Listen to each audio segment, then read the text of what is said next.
Hi, Kyle. Well, hey, how are you? I'm good. How are you? I'm well. Loving the album, The Mountain Will Fall. Fantastic. Thanks. Another fantastic record for you. And you're on tour right now, right? Yeah, I'm out in Europe. I've done, I guess, about 10 shows so far, Yeah. Uh, and be out here for another few weeks. I guess I read that what the first show of the tour. This was like your first show in 4 years. Well, it's what I call the first artist show, and the reason I phrase it that way is that because I'm a DJ and I make records as well, and I'm restless and I like to do different things to keep myself entertained and fresh. I do like an artist show in the traditional sense, just like a rock band would, where it's all my own music, a little bit of the old, a little bit of the new, with visuals and stuff like that. Because and I haven't done that since 2012. That's when my last primary tour ended, and then since then I did a lot of DJ gigs where I'm just playing a lot of other people's music, just like any other DJ would. So that's the the difference there between the two descriptions. Is there still nerves that go into this though? That I guess when you're playing the other people's music, there's a bit of that crutch. But here it is; it's your own stuff. Like this far in, and especially after a 4-year gap, how long does it take for the muscle memory to kick in? And I got this. Yeah. I feel like a few weeks at least, but I also think that if the last couple of tours are any indication, it kind of evolves slowly over the course of like a year or 2 years. It depends on how long I'm out on the road. And I mean, obviously the primary goal is to continue to be inspired when you're up there, because the last thing you want to do is give people the impression that it's not difficult or it's not challenging or that you're not pushing your own boundaries. So I mean, I think it's necessary to kind of switch it up a little bit over the course of the tour. Yeah. So do your songs evolve live? Do they change course from what the album is? Yeah. I mean, the show as it exists at this moment is it's formatted as a pretty complex mix of a lot of different elements of a lot of different songs of mine. And one of the reasons I was able to do that this time is that since the last tour, I transferred a lot of my old ADAT tapes, my old multi-tracks down. For a long time, a lot of the multi-tracks of my songs were kind of in limbo. And a few years ago, took a couple of months out just to kind of do that process. So I have access to a lot of elements from the songs that I haven't had access to for any of the other tours. It's finding like your old diaries right there.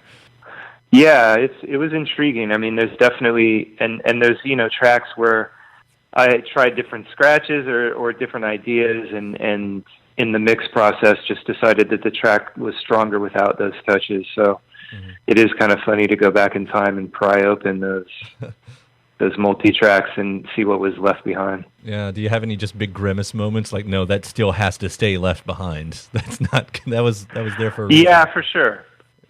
Yeah, but it's not like I was, trying a guitar solo or anything like totally out of character. You've been doing this for a very long time at this point. Probably over 20 years is what I'm kind of gathering. Yeah. I mean, how hard is 25 it? since my first single came out. How hard is it for you to find new directions for music and innovations? I mean, I know the big catch for this album is you got away from being so sample heavy, and the word which I find fun, contemporary, keeps popping up, which is just an odd word I think to put in the DJ world, contemporary. But for what you're doing though, how hard is it to find that new direction and to try to figure out how to reinvent yourself over and over and over?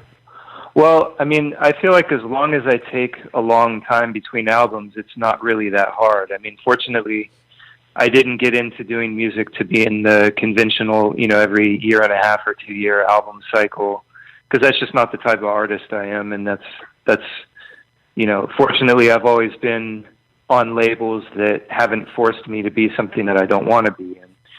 And so I take a long time between albums because I'm listening and learning from my peers.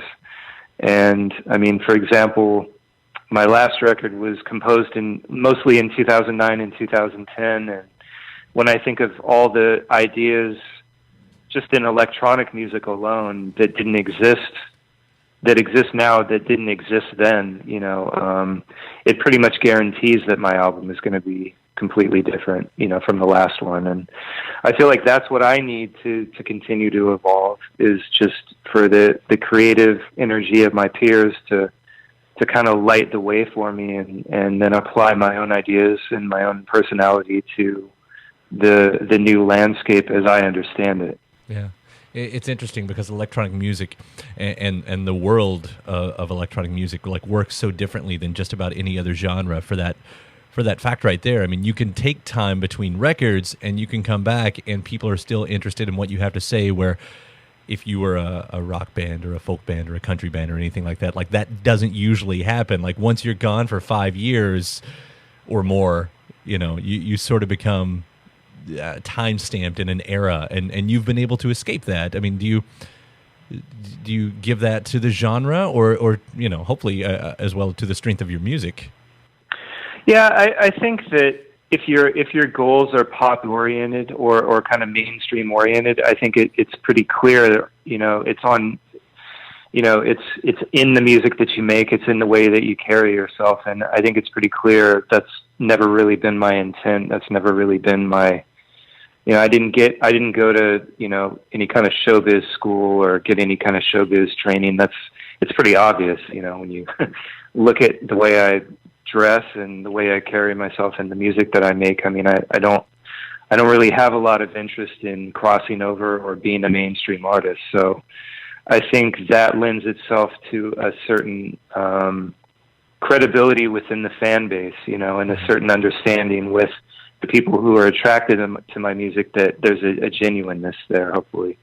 And hopefully, because of all the other things that I do as a DJ and the mixes that I do, and I have a label that's a free label that, all the music is free to download. And I think if people are interested in my music and they want to explore further what I have to offer, I think that what they find is I'm a genuine music lover and a music fan, and I think that for other music fans, that's something that I think people appreciate. I was talking to a rock singer the other day, and they were talking about how ageism in pop music, is something that they have to fight against. But again, in electronic world, I never find that's a problem.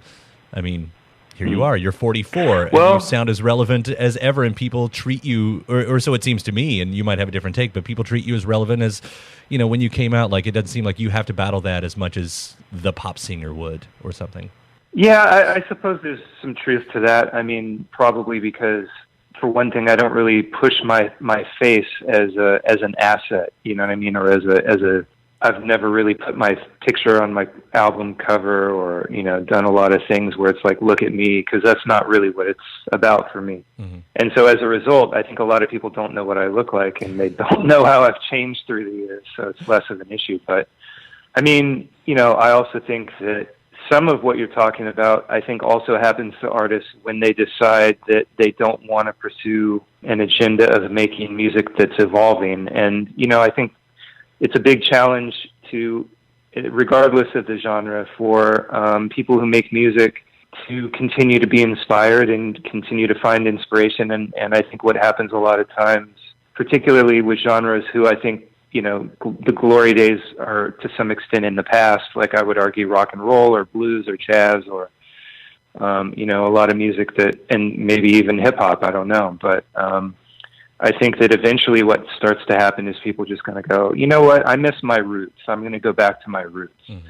That's all well and good, but I think those artists shouldn't be surprised when a large portion of their audience kind of tunes out, because, I think people deep down want to be inspired by new ideas. I think the past is seductive and the past is wonderful, and there's a lot of lessons to be learned from the past and a lot of good ideas that got lost in the past. But I think if your music becomes backward thinking and backward looking rather than forward thinking and forward looking, I think that's the point when a lot of artists complain about ageism, because I feel like they have kind of courted that in their actions. I'm such a huge fan of the song Three Ralphs Oh, cool. On this record, and that just that the time has come. Are you ready, Ralph? Whose voice am I hearing there? What is that? That's actually Timothy Leary, and it's certainly not the most original sample I've ever pulled up. But it's great though. The amazing thing about the amazing thing about sampling is that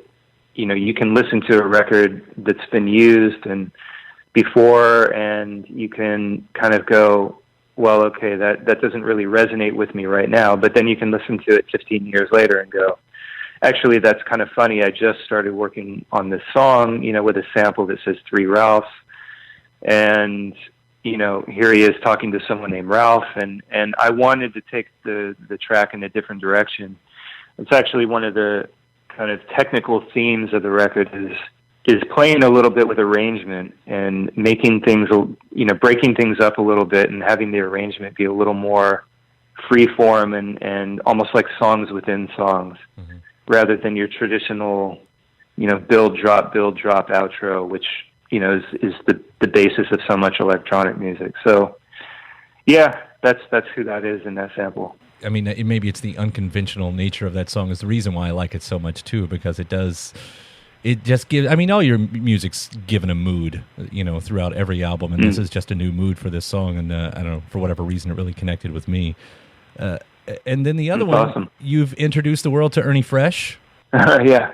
Like, this guy is great. I basically, a friend of mine, an artist named Mofono, who I put out some of his music on my label, he played me a demo a couple of years ago, and it was kind of a drum machine thing, and it had a rapper on it. And I listened to it, and I said to him, it's really hard to find someone who knows how to write authentically old school without resorting to a lot of the old school cliches. And I guess to put even a finer point on it, usually when people try to evoke an old school feeling, they go back to the 80s, whereas he went back to the early 90s, and there's kind of a big difference. So yeah, he writes in a very kind of Cool G rap way, and ever since I heard that demo, I kind of tucked it away in the back of my mind, like, hey, if I ever come up with something, I'd want to work with this guy. And this track, this demo, just kind of came up out of nowhere while I was working, and I liked it, and I thought, wow, I think I'm ready to do another scratch track on the record. I kind of feel like it would be, in a weird kind of way, relevant, more so now than maybe at any other point in the last 10 years. And I decided I wanted all the scratches to be unusual and off the beaten path. I didn't want to use the same old scratch sounds everybody uses and scratch tracks. And then similarly with the rapper, I didn't want a big name. I didn't want any, anything like that. So I approached Ernie, and yeah, we knocked it out. And I'm really proud of the track because it's one of those times when you know what a track could be if you can get to the finish line and make all the right decisions. And so I mean, his performance and the 3 days or so it took to get all the scratches down and the way I wanted them, it was worth it. It was fun. Yeah, well, it's one of my favorite songs I think I've heard this whole year, and I'm so happy it's on there and that you've pulled him out. And congratulations, awesome. By the way, you got your first #1, right, for the dance electronic charts. Yeah, that's, I mean, fun. It's I take all that kind of stuff with a grain of salt because it's I had to explain to my mom, actually. She's like, hey, #1, and I'm like, well, it's not #1. It's like #1 of a particular type of chart. And but it is like, a #1, and that's. We need to take any moment, for good points this day and age, and so. I agree. I mean, I'm trying to get better about stuff like that. Well, we'll be here to help you. I'll celebrate this album too. The Mountain Will Fall. DJ Shadow, Josh, thank you so much for calling today and for the record and the music and everything. And hopefully we'll see you around. Yeah, absolutely. Hopefully I'll be there soon next year. Hopefully. Yeah. All right, man. Well, take care. Take care.